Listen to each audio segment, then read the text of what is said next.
Previously at New Perspectives Music World Headquarters.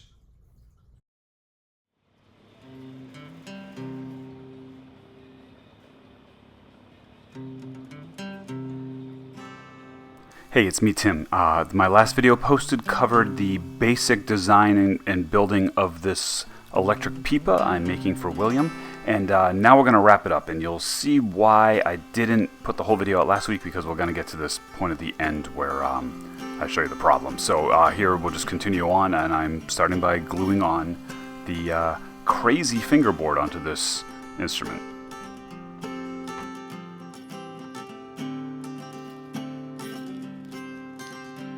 It was a little tricky and nerve-wracking to get all this just right, but I used a little CA glue to help speed up the process, and then the wood glue would continue the bond later. And then I did the same thing here as I put on this little bridge plate.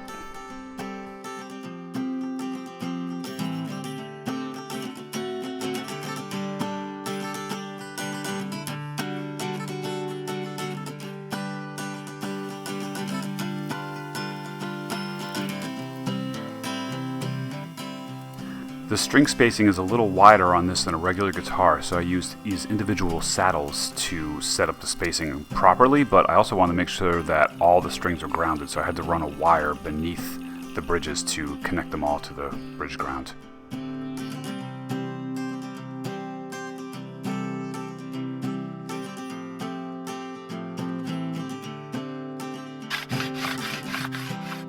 There's no radius to this fingerboard to worry about, but there's a lot of fret to make level.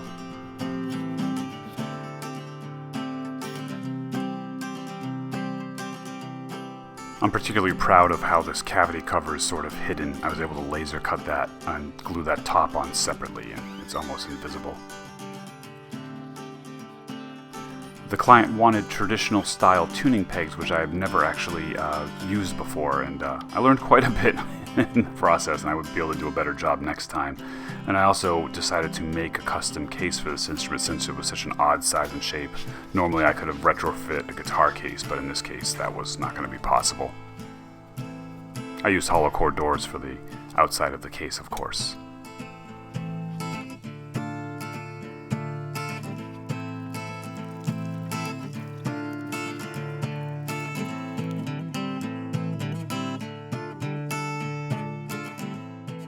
And so here's where the instrument was supposed to be done, but I wasn't happy with it. Here's what delayed the completion of this Pipa. The client wanted these traditional tuning pegs, which are really beautiful and make it look like the ancient instrument that it's derived from. And that's great. And so I put those on. Every other Pipa I've made in the past has had modern guitar tuners. I put those on, and I put these sort of, regular individual pole bridge pieces down here like I had in the past, and it all works fine, except for these things are a real pain in the neck to tune. They're you have to kind of push as you turn, like on a cello, and I wasn't pleased with the way that this would tune, to get it perfect.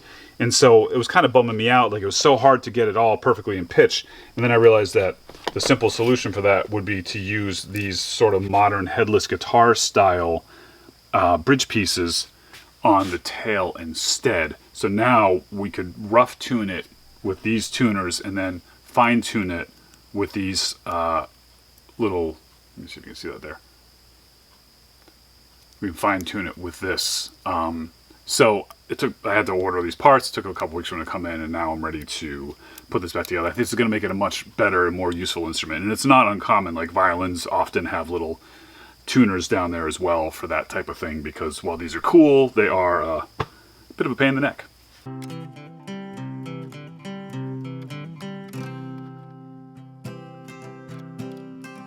I removed the original bridge pieces I used and compared them to the new ones I bought, and I saw that using my square X, they were almost exactly the same height, so I knew that my string heights and everything were going to work out pretty well.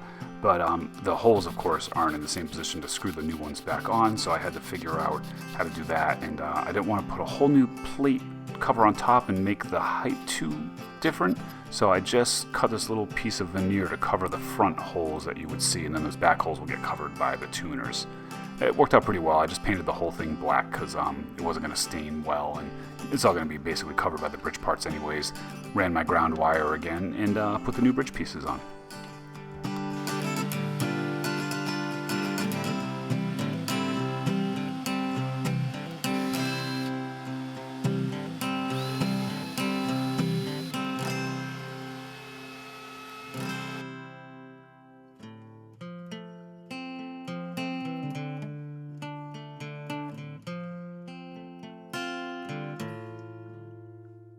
And this works perfectly. I can get it basically in tune with the pegs and then finish fine-tuning it down at the bridge and get it perfect.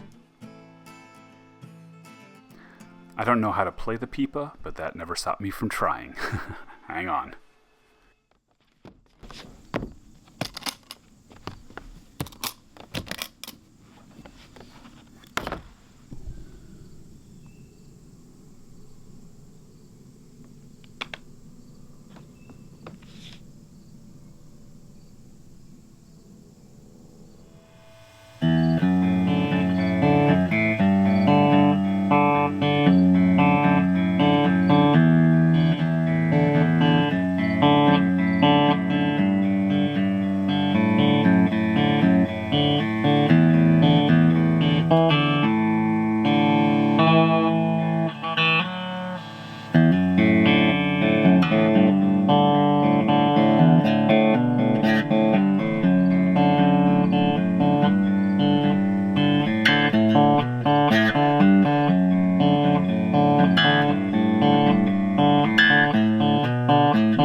I don't know what to do with this thing, but it's so cool.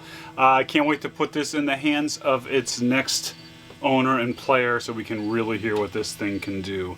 Thank you all very much for watching. Please like, share, and subscribe and all that nonsense. And you can go check out some of my other Pipa builds too, which are a little more. I have one that's like almost just a guitar, and then another one that's somewhere in between traditional. And this one is still far from traditional, but it's a lot more than the other ones that I've made. So what a learning experience. Thanks a lot and be good.